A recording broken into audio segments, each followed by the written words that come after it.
Hey you guys, it's Peter, and welcome to my channel, Peterisms, where I tell stories of my life and just little things that I've learned as I've grown into the person that I am today. And if you notice something different about this video, I have no ring light. Well, I actually have a ring light. You guys are plugged into the ring light, but the ring light is not working. I have no idea. I can't figure it out. I plug it in and it turns on, but no light comes out, and I do not believe, I'm looking at it right now, I do not believe that the light bulb is out. Back in the day, when I first started on YouTube, I never used a ring light. I always just used natural light from the window. So that's what we're gonna do today. You know, when life hands you lemons, make lemon, I said one day, make lemon chiffon pie, and everybody was like, what is lemon chiffon pie? And I was like, I think I meant lemon meringue pie. So anyway, when life hands you lemons, you do the best that you can, right? You make lemonade. So that's what we're gonna do today. I brought the 2 Melody Beatty books, and I also brought The Year of Positive Thinking. The reason that I brought this one today is, you know, I read the meditation the other day on here about planning 5 things the month before you go into the next month, 5 things that make you happy. Do you guys remember me doing that meditation? I think it was the last meditation that I did over here, and or the last meditation day that I did over here. Often when I read meditations, this is why I like to read them in the morning, they kind of stick with me throughout the day, and I continue to think about them throughout the day, and they kind of resonate with me, and I'll share them with other people, or if you watch my vlogs, you'll know, I'll say like, oh, in my Peterisms video today, I was, you know, talking about this. But for some reason, that meditation just kind of hung to me all day long, and not so much, like, I like the idea of planning out 5 things to do that make you happy for the month ahead, right? But I also like the idea of just always doing things that make you happy. I don't know why we wouldn't do that, you know, to do things that make us happy on a regular basis. But for some reason, that meditation just kept on clinging to me and clinging to me and clinging to me. And I was thinking about it, you know, all day long and clinging to me and thinking about it.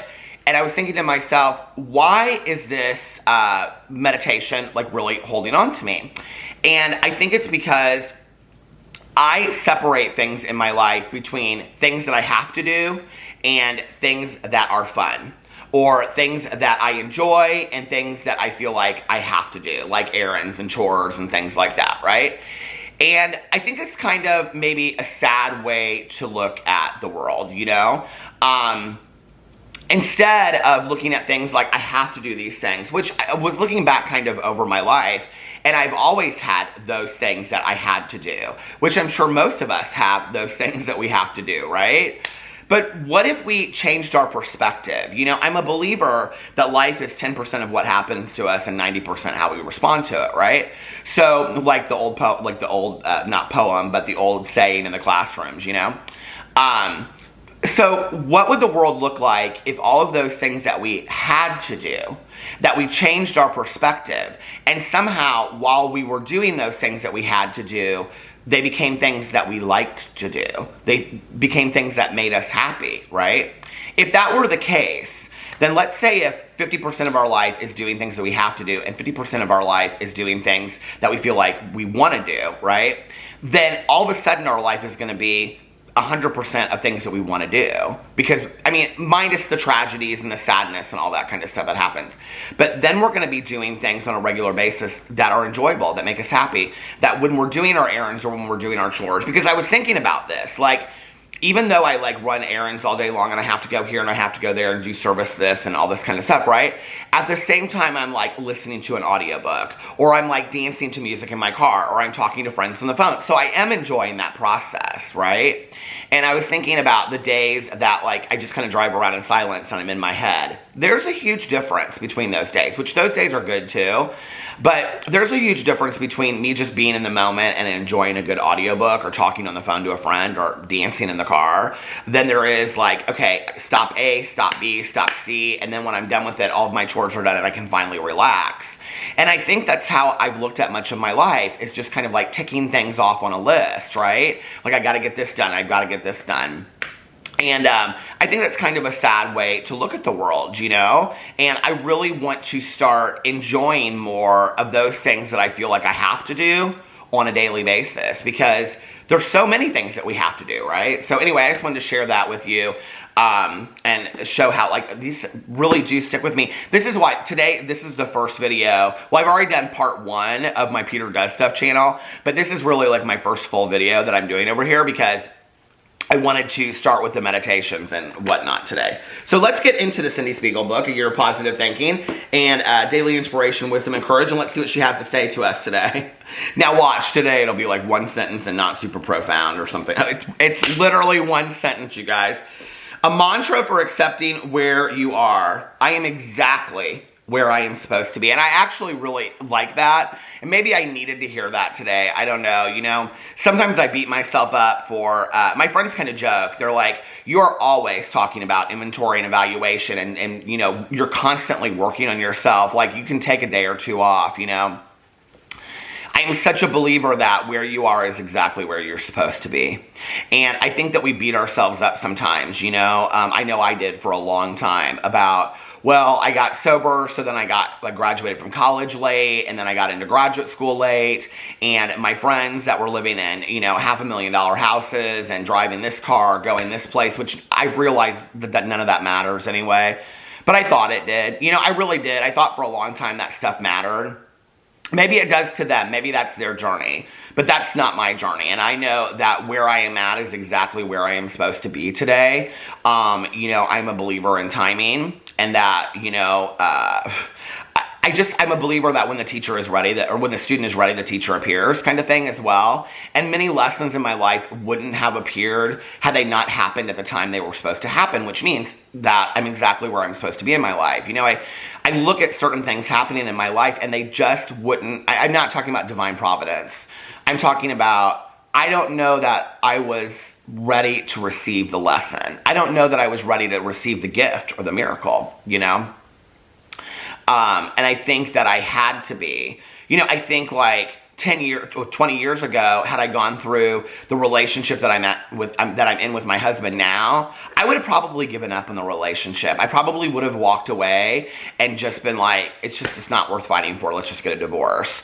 And that wasn't the case. And so, you know, that was me having gone through 2 relationships and not willing to throw a third one away so quickly. And that was me being exactly where I needed to be in my life. And that was Alex being exactly where he needed to be in his life. You know, it was the same thing when I came back going to meetings when I hadn't gone for 4 years and I had no emotional sobriety and I had no spiritual foundation whatsoever. And I don't know what aligned that day for me when I stood in that kitchen and I called my best friend and I said, will you please take me to a meeting tonight? And I was bawling my eyes out. And all I had attempted to do that day was make a list of, you know, write down, I'd written down this list: vacuum, fold laundry, make the bed. And I got to like the 4th thing and I just lost it. I just started bawling, right? Because I couldn't even think normal anymore. You know, I just couldn't even do simple things like vacuum. We didn't even have carpet anymore. But I couldn't even do simple things like vacuum the carpet. And, you know, and that was where I needed to be at that moment. I really am a believer. But for the grace of God, you know, I didn't pick up, and I am extremely thankful for that.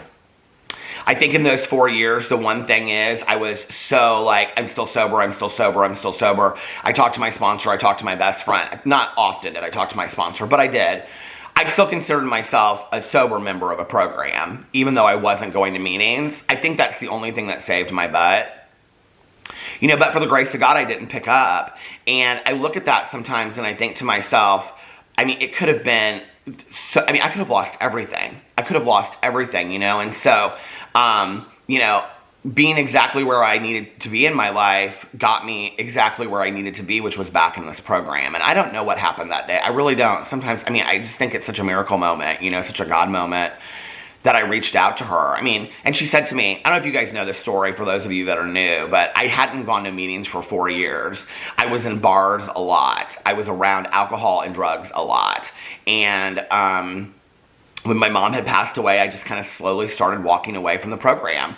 And at that point, I had been like 13 years sober or something like that when I walked away. So this can happen to people all the time. I've had friends of mine in the last couple years that have double-digit years of sobriety that have gone back out and have started using again. And it breaks my heart, but it's also a warning sign to me that this can happen to you too. You can have 20 years sober and go back out and start using and lose everything in your life, you know?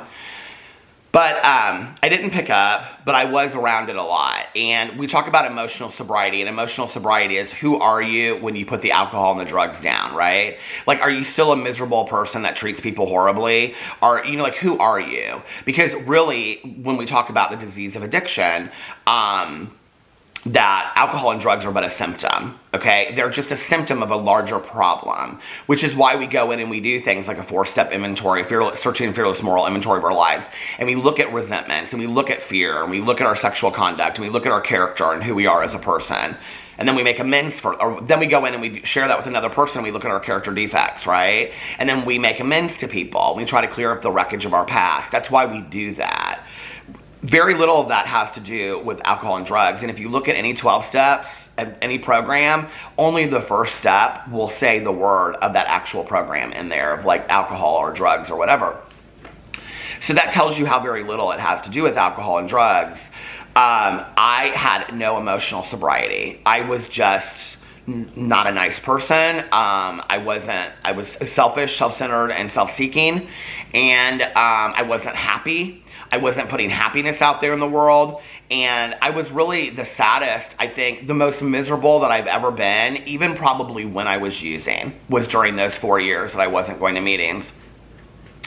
So I just kind of had this, I don't know what it was, this like my miracle moment, I call it, you know, when I just broke down, and one day I was just like making a list, going through the day, and I just was like, I can't do this anymore. And I picked up the phone, bawling, and I called my friend and I said, you know, can you take me to a meeting tonight? And she said, I've been praying for 4 years for you to ask me that. And she took me to a meeting that night, and everything has been completely different ever since then. And I came back with like a vengeance. I came back like a newcomer, and it's probably been the greatest thing that's ever happened to it has been the greatest thing that has ever happened to my life, period. My entire life is built on the foundation of my sobriety, from when I first got sober and from coming back. And I share that story a lot with people because I think it's important that people understand that you can get sober, but if you're not doing the work, you're going to live a miserable life, and you're going to be sad, and you're going to be angry. And you can tell angry addicts and alcoholics that aren't doing the work because they're constantly coming at people and attacking people. It's like, you know, it's constantly about that. We don't do that today. We cease fighting anyone and anything, and I'm glad that I have. So anyway, that was a great meditation. I can't believe I talked this long over one sentence, but anyway, don't ever forget that you are exactly where you're supposed to be today. So anyway, food for thought. I love you guys, and I'll see you tomorrow. Bye.